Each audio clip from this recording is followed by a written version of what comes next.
మీ ఉద్దేశంలో దేవుడు ఉన్నాడు అంటారా అసలు? ఎందుకు లేడండి? దేవుడు ఉన్నాడు. ఓకే, ఉన్నాడు. దేవుడు ఎక్కడెక్కడ ఏ ప్రదేశాలలో ఉంటాడంటే ఏం చెప్తారు మీరు? ఎక్కడ లేడు, ఇప్పుడు ఇక్కడ కూడా ఉన్నాడు. ఎక్కడైనా అన్ని అన్ని అన్ని చోట్ల దేవుడు ఉన్నాడు.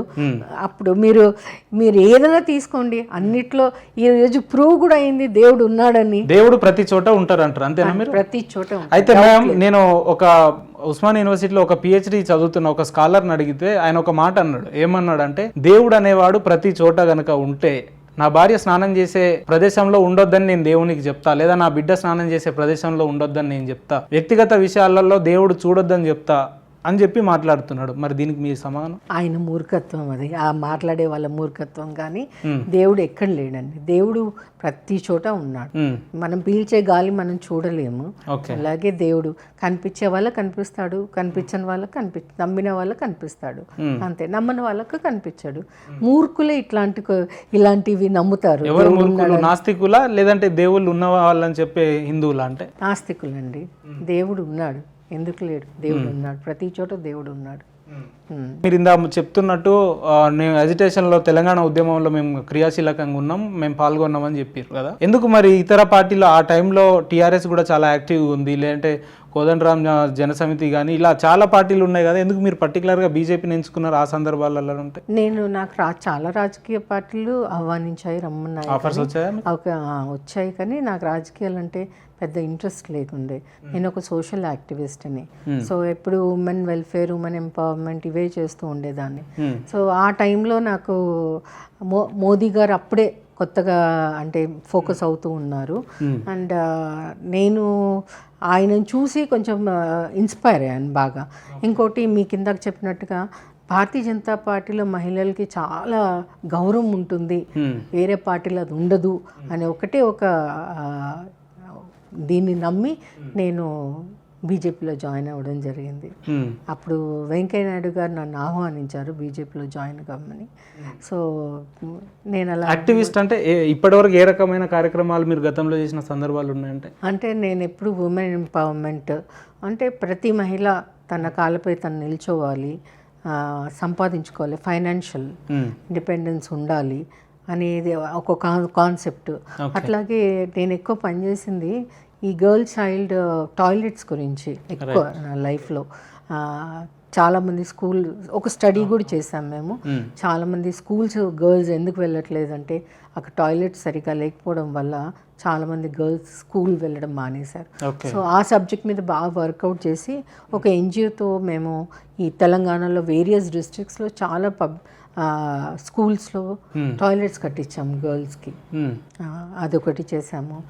నేను ఎక్కువ పోలీస్ వెల్ఫేర్ యాక్టివిటీస్, మా వారు పోలీస్ ఆఫీసర్ కాబట్టి ఎక్కువ పోలీస్ వెల్ఫేర్ యాక్టివిటీస్, ఫ్యామిలీ బాధ్యతలు, పోలీస్ డిపార్ట్మెంట్లో పనిచేస్తున్న వాళ్ళ ఫ్యామిలీస్ బాధ్యతలు, వాళ్ళని కూడా ఎంపవర్ చేయడము, వాళ్ళకు ఏదైనా పని కల్పించడము, వీటి మీద ఎక్కువ ఫోకస్. ఇప్పుడున్న సొసైటీలో మనం చూసుకుంటే ఆఫ్టర్ మ్యారేజ్, పెళ్ళైన తర్వాత ఒక మహిళ అనే వ్యక్తి సాధారణంగా ఇంట్లోనే ఉంటూ ఇంటి అవసరాలన్నీ కూడా చూసుకుంటూ ఇంట్లోనే ఉండాలి అనే ఒక కాన్సెప్ట్లో ఉన్నారు కదా. మీరెందుకు చిన్నప్పటి నుంచే సొసైటీకి సర్వ్ చేయాలి, లేదంటే సోషల్ యాక్టివ్గా ఉండాలి, ఇవన్నీ ఎందుకు వచ్చింది మీకు ఆలోచన? మా అమ్మ వల్ల. అంటే మీ మదర్ గారు కూడా చేస్తుండేనా? మా మదర్ ఎప్పుడు ఒకటి చెప్తుండేది నాకు, మనం పుట్టినందుకు మనం ఈ లోకంలో ఏదో ఒకటి మనం చేసి వెళ్ళాలి, ఏదో మనకంటూ ఏదో ఒక ఐడెంటిటీ ఉండాలి అని చాలా చెప్పేది.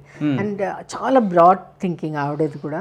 అండ్ బికాస్ ఆఫ్ హర్ నేను ఇన్స్పైర్ అయ్యాను. ఎప్పుడు సోషల్ వర్క్ అని, సోషల్ యాక్టివిటీస్ చేయడం అని చాలా ఎక్కువ ఇన్వాల్వ్ అయ్యాను అని నేను అది నాకు చాలా ఇప్పటికీ కూడా ఈ రోజు కూడా నాకు సోషల్ యాక్టివిటీస్ అంటేనే చాలా ఇష్టం, సోషల్ వర్క్ చేయడం. పార్టీలోకి వచ్చిన తర్వాత ఆ యాక్టివిటీస్ ఇంకా కంటిన్యూ అవుతూనే ఉన్నాయి. మా ఓన్ ఫౌండేషన్ ఉంది, భగీరథి ఫౌండేషన్ అని.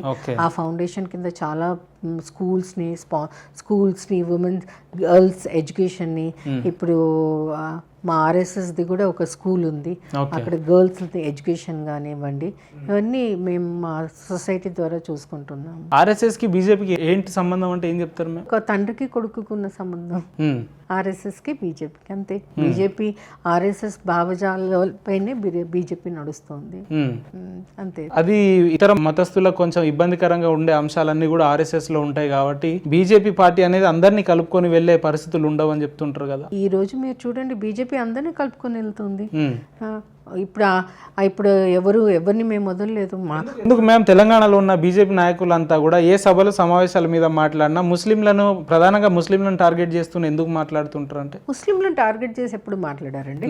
గవర్నమెంట్ టార్గెట్ చేసి మాట్లాడతారు కానీ మాట్లాడలేదా మేడం? మాట్లాడలేదా? ముస్లింలను ఇదే కేంద్ర మంత్రి అమిత్ షా గారు మన గతంలో చేవేళ్లలో జరిగిన సభలో మాట్లాడుతూ బీజేపీ తెలంగాణలో అధికారంలోకి వస్తే ముస్లింలకు ఉన్న 4% రిజర్వేషన్ కూడా మేము తీసేస్తామని చెప్పి, ఇది ఉద్దేశపూర్వకంగా అన్నట్టే కదా మరి. మరి అట్లా అంటే ట్రిపుల్ తలాక్ ఏంటండి? మరి ట్రిపుల్ తలాక్ ఎంత పెద్ద విషయం అది?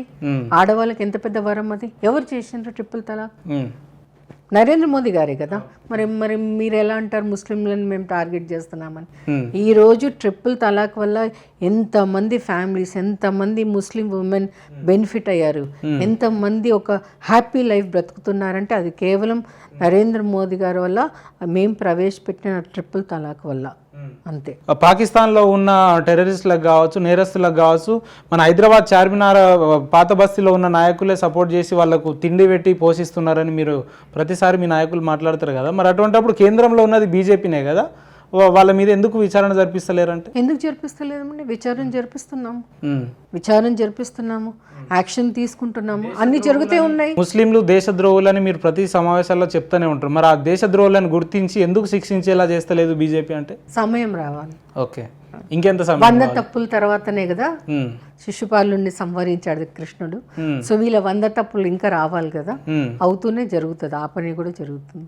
ఉద్యమం తర్వాత కీలకంగా ఉన్న నాయకురాలలో ప్రధానంగా మీ పేరు ఉంటుంది. అందులో 10 ఏళ్లుగా ఒక దఫలో పార్టీకి వైస్ ప్రెసిడెంట్గా లేదంటే జనరల్ సెక్రటరీగా పనిచేసిన గీతా గారికే ఈరోజు 10 ఏళ్ల తర్వాత కూడా ఇప్పుడు టికెట్ రావాలి అని అంటే ఇంకా వేచి చూడాల్సిన పరిస్థితి ఎందుకు వచ్చింది బీజేపీ పార్టీలో? మా నాయకులు.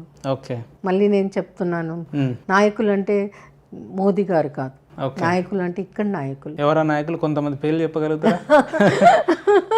పేర్లు చెప్పాలంటే ఇప్పుడు ఉన్న నాయకులు అని ఎవరైతే అని మీరు అంటున్నారో వాళ్ళే కారణం. పేర్లు మీ నోట చెప్తే బాగుంటుందని నేను చెప్పను, కానీ ఇప్పుడు ఉన్న నాయకులు సోకాల్డ్ నాయకులే మహిళల్ని రానివ్వరు.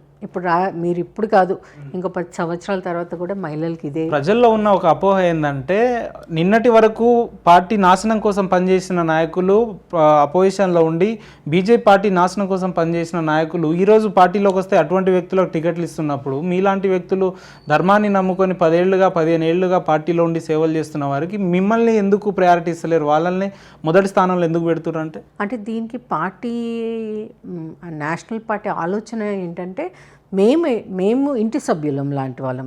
మేము వాళ్ళు బయట నుంచి వచ్చిన చుట్టాలు. సో మనం చుట్టాలకు ముందు గౌరవం ఇస్తాం కదా, ఇంటి సభ్యుల గురించి తర్వాత ఆలోచిస్తాం. సో వాళ్ళు మాకు చుట్టాలండి. సో చుట్టాలకు ఎలా మేము సత్కారాలు చేయాలో అలా వాళ్ళకు కూడా సత్కారాలు చేస్తున్నాము. కానీ అదే చుట్టాలు మళ్ళీ తర్వాత అని చెప్పి ఇంటి వాళ్ళు తినకుండా అయితే ఉండరు కదా, వేచి చూడాలి అంతే. అంటే టైం కోసం వేచి